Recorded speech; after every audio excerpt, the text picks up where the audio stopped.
I just want to contribute to your life, and we have a very special guest today that I'm super excited about. I see you, Big Dave. Don't worry, handsome man. I'm bringing you on right now. You articulate alligator, spiritual starfish. There, I said it. Everybody's out today. Rachie, mindset guru. What's up? Let me just start off by saying I'm grateful for you. I'm grateful. You enriched my life. I'm obsessed with you, and I love you. I feel the same way about you, my friend, and I look forward to my Saturday mornings with the CLS experience. The man, the legend, the up-and-comer himself. Don't count him out. Craig Siegel, the Eagle. What's up, man? That's right. Everything's good. I see our friend Ken Jocelyn in the house today, who I get to meet for the first time in 2 weeks, flying out and all that. Yeah, I get to spend a lot of time with you the next few weeks. I'll see you in Vegas. I'll see you in New York. I'm going Philly, Miami. It's going to be crazy. To be honest with you, it's not enough. Let's start. We have a very special guest on today who I'm super excited about, but let's cut right to it. Let's contribute to everyone's weekend. You ready to rock? Let's roll. Okay. Why me versus try me? Tell us what you mean, Big Dave. Yeah, a lot of people live in the world of not enough. Everything happens to them. They're a victim. They're sitting there going, why me? Why can't, why?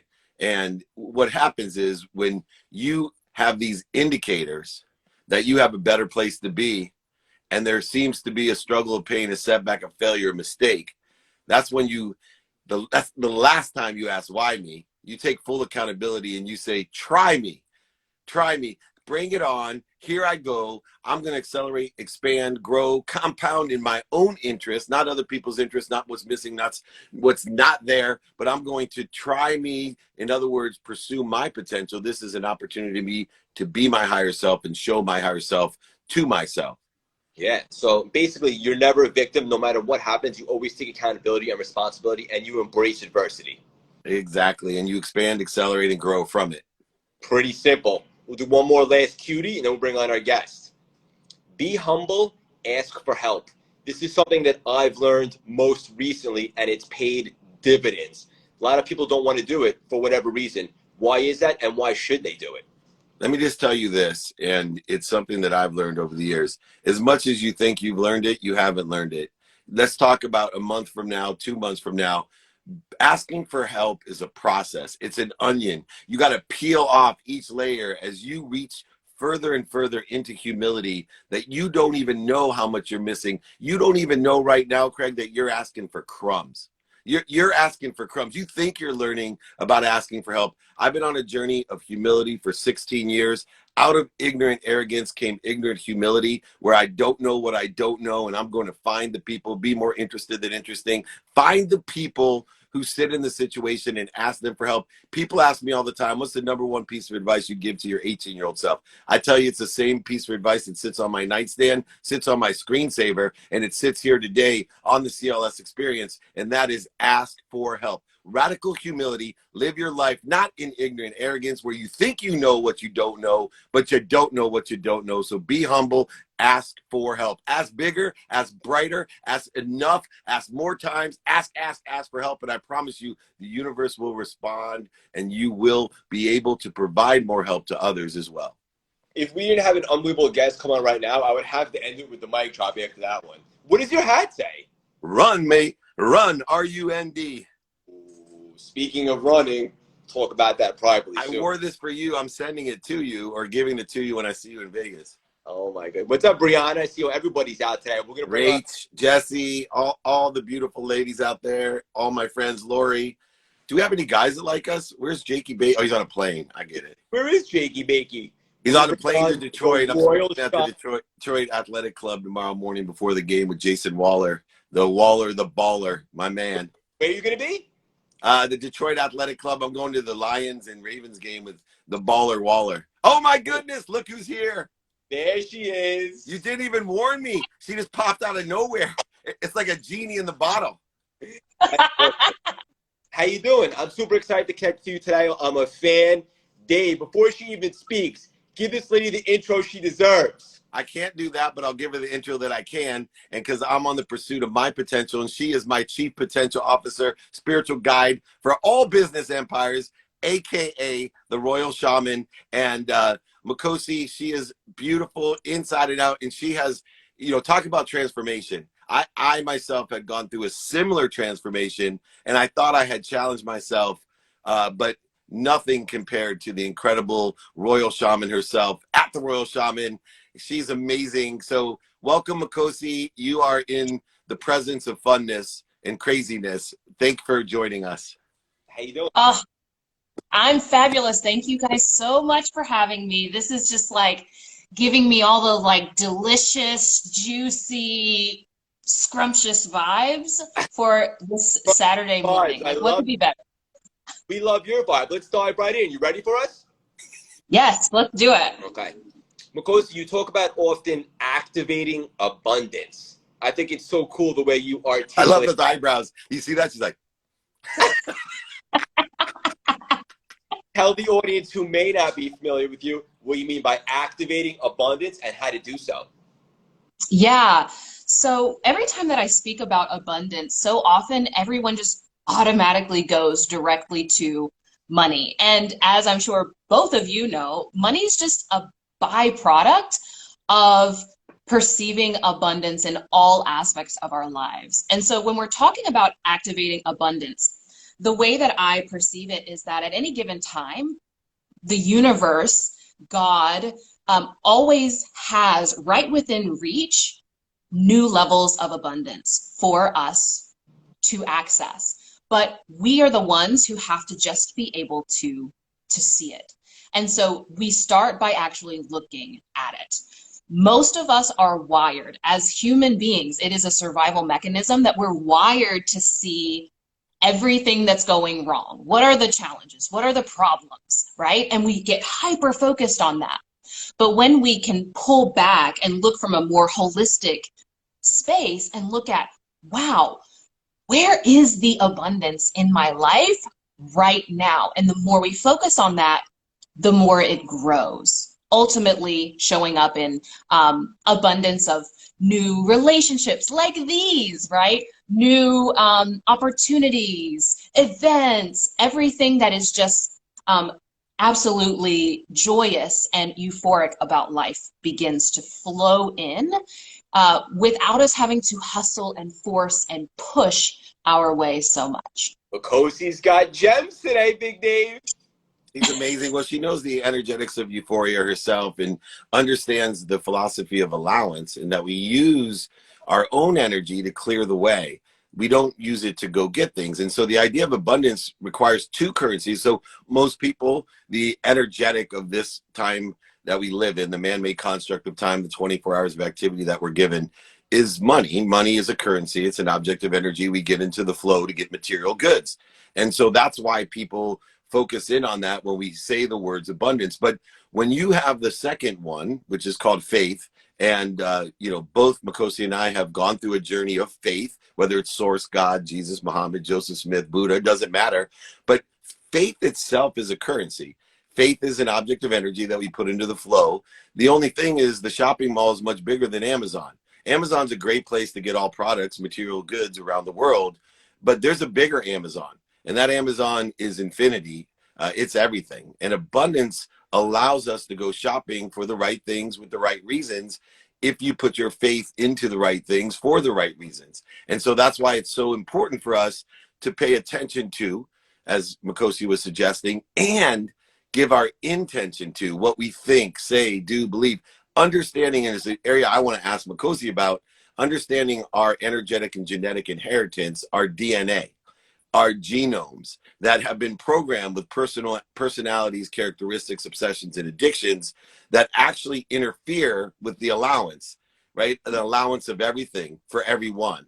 And so, if I can transition, Craig, just real quickly, I have been doing so much research since I met you, Makosi, on the human genome, on the genetic side of the connection of genetics and energetics, the epigenetic layer, because it seems like to me, in your royal shamanness, that you really understand how we're programmatically affected and how we can shift or transform that genome, how we can shift or transform our own characteristics to allow for more, not just for us, but through us for everyone.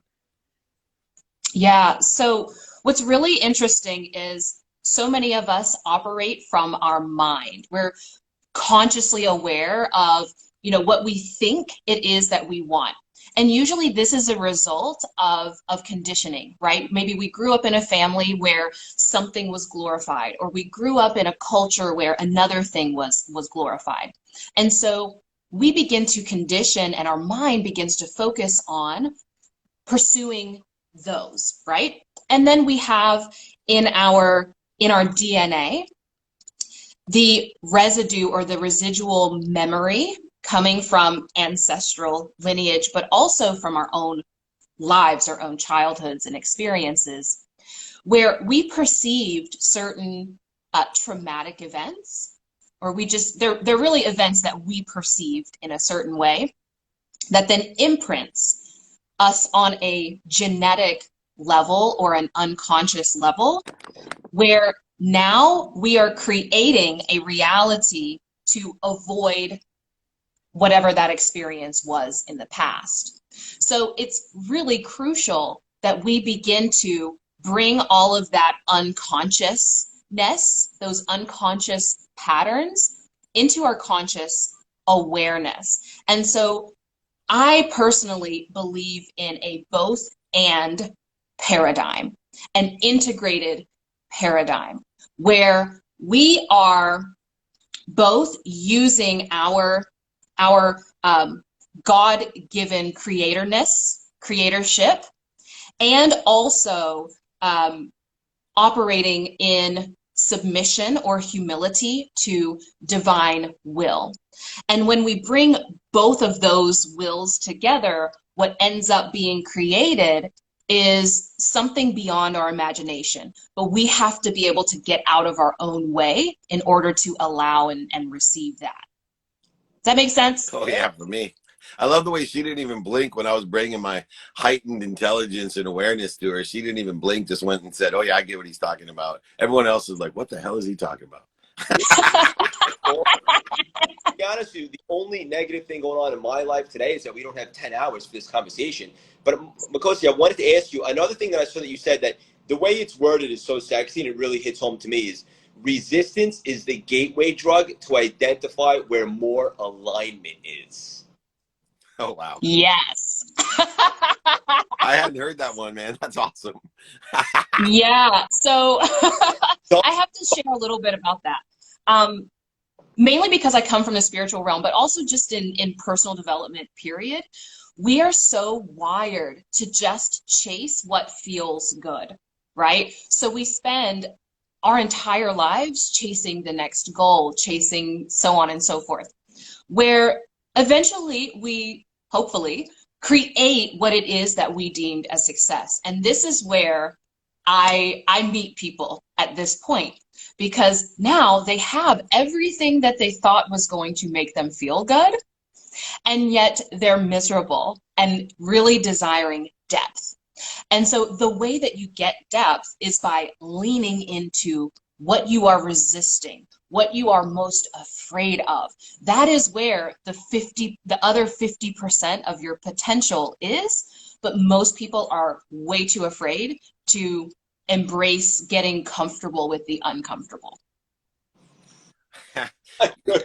And just real quick, you went through a grueling test when you transformed. And for me, it's interesting too, because everyone goes through a quantum shift.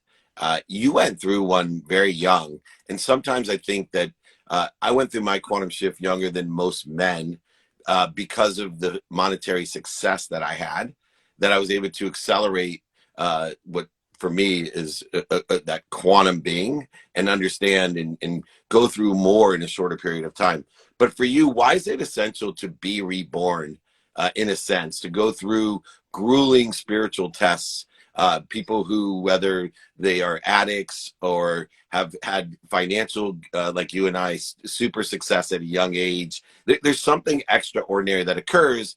And then we have to take that download, re-engineer it, but we have to go through some struggles, tests in order to find this rebirth. Do you think it's necessary to do that? Or is there another way that people can transform without having to go through the grueling tests that you and I have both gone through?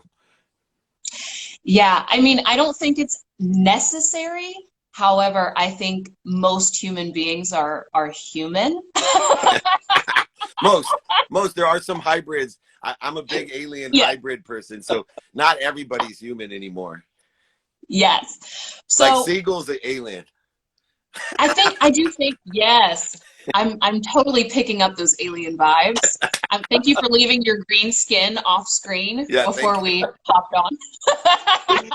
This is awesome. I don't think that, I really don't think that we have to, but I do think that human psychology sometimes we just, it's almost like a part of our nature, but I do think more and more as we become more conscious, we will absolutely begin leaning into and expanding without it having to be so damn uncomfortable, right?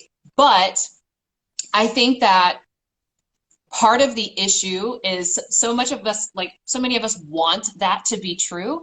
We want so bad to just avoid pain. But I think most of us get it through the pain because it's really a beautiful part of life.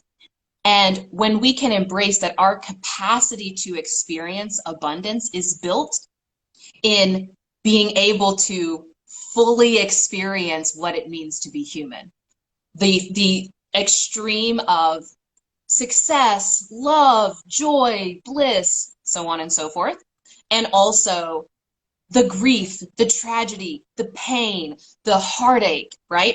And the more that we're able to experience the full breadth of that, the more euphoria that we get to experience in life. So the original meaning of euphoria is really about well-being. It means that we can feel and access this even when everything in our life seems like it's chaos and falling apart, and embracing that and seeing there's something good in this. And that's speaking again to that faith piece that you were speaking of before. Cool thing about people that avoid pain is they're guaranteeing themselves that they'll find it. So that's the nice thing about those that try to avoid it. But go ahead, Craig. Sorry for interrupting. No, that's okay. I can't stop smiling because this conversation really hits home. And I've been talking about all this type of stuff over the last couple of weeks, especially my membership. But also what you were just saying, Makosi, kind of ties into this. Another thing you talked about is becoming timeless when we're in our flow of genius. It's so true. Tell the audience what you mean by that. I think we should leave them with this for the weekend. It's so valuable. Oh, so many of us have an attachment to time. We want everything to happen when we think it should, when we think that it has to, and everything begins to revolve around time. We're making our decisions based off of how fast we think we can get something on, what's going on today. But the beauty of flow, and there's really two perspectives of flow, and I just want to invite everyone into maybe a more expanded version of what flow is. So many of us approach flow as either being a brief period of time where you've activated your genius and it's also challenged just enough, and you're in this space where space and time essentially dissolves and no longer exists, and even your sense of self dissolves because you're so fully present in the moment. The other camp thinks about flow as this is how I say it. They think of flow as being when Sky Daddy, God, is just going to just rain everything on them and they don't have to do anything for it and can just sit in an action and it all just flow to them. What I really want to invite everyone is to try on the paradigm that flow is actually our natural state, our natural way of being. And this means that we have to stop looking so much at what it is that we're doing and approach things from how we are doing things, so that even the mundane things like cooking breakfast or taking a shower, so on and so forth, can be a flow experience. And when you're operating from that, this is where you can bend reality. This is where now you get to quantum leap and things come to you in a way that just makes no sense. Like even me being here with you all today is a perfect example of how that happened. I love how you said bending reality. Yeah, I got to add to that because, you know, the whole concept of I am happy, healthy, wealthy, and worthy is that we're always in the flow. What are we doing to interfere with it should be our paradigm shift, no pun intended, Craig, to find that interference, the ego-based conscious triggers that we have that are effectuating the less than that we feel. And then as far as time goes, you know, just to that point, you know, time's a man-made construct, as I always say, and thoughtfulness, this higher power of flow, it moves much faster than time. We all can go back 1,000 years with a split of a second. We all can go over 1,000 years from now in a split of the second. But at the speed of light, we can't get there. And so I think it's important for people to use their higher power of thinking, their higher power of kindness and source by being kind and by being thoughtful in everything that they do, and figure out what are we doing to interfere with the thoughtfulness. And then the last part of time is the first part of which you talked about. I think it even goes deeper when people want things in their time. I think it's when we do the right things, we expect things to come very quickly, if not instantly. And one of the detriments to the idea of flow or this interference is when we're not doing the right things, when we're not being kind, when we're not being humble, that we never expect the result to come, and everything comes at the right way at the perfect time. Most things aggregate upon themselves, accelerate and grow upon themselves. So it takes about 90% of the effort or the continual activity in order to effectuate any awareness to our activity. And so the human mind and human body has a hard time determining whether or not the activity is good or bad, or it has any result at all. So in effect, we're always disappointed when we do the right things. We work out, we diet, we expect instantly to look like, you know, Makosi. That's not going to happen. Or Craig, sorry. But if we eat the wrong things, we never expect to look like David. And it's going to happen to you. So sooner or later, understand the speed of light, the speed of thought, and utilize the infinity of time as well as the infinity of thought, limitlessness and abundance, how it's interrelated to the interference that we're creating from the connection to flow that is always present. Sorry for rambling on there, but I had to get that out of this being that I am. Thank you so much. We love you guys so much. Guys, for the audience, share the episode if you absolutely love it. We love you guys so much. Makosi, where can the audience hang out with you? Where can they support you? I'm already a diehard fan. I have a feeling you and I are going to do some more things together. Where can everyone else keep up with you? I'm usually on the grams, so you can find me at the Royal Shaman on the grams. I'm a little old lady in here, so like very often I'm trying to figure out how to work Instagram, but I do my best. And there's amazing stuff on there. Yeah. Also, you can visit my website, theroyalshaman.com. Hell yeah. Dave, one last gem for the audience. As always, I feel blessed to be here with both of you. Feel blessed just to be here. I'm not taking for granted what other people are wishing for, including myself. And I always remember and remind and recollect, be kind to your future self. Do good deeds, everyone. It's that simple. Thank you, Makosi. Thank you, Craig. I love you both. Love you both. Makosi, so great to connect. It's just the beginning of our relationship. Dave, love you, buddy. Love it. Thank you. Have a great weekend. Take care. Bye, guys. Community, yeah, see everybody's out today. If you guys love this, just keep sharing the episodes. The show is growing significantly. And join the texting community at the bottom of the screen.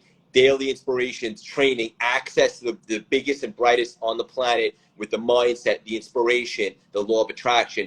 Text right now on the bottom of the screen, 917-634-3796. Get in the daily free texting blast. Yep, I see all the texts coming in right now. We love you guys. We just want to contribute to your weekend, start it off right, so you guys can sharpen the axe, utilize activating abundance. Have an unbelievable weekend. Thank you, Makosi. Thank you, Big Dave. I love you all from the bottom of my heart. We're going to let you know tomorrow what the verdict is in regards to the Chicago Marathon, which is 2 weeks from tomorrow. So If you want to find out if we're running it, stay tuned till tomorrow. I love you all.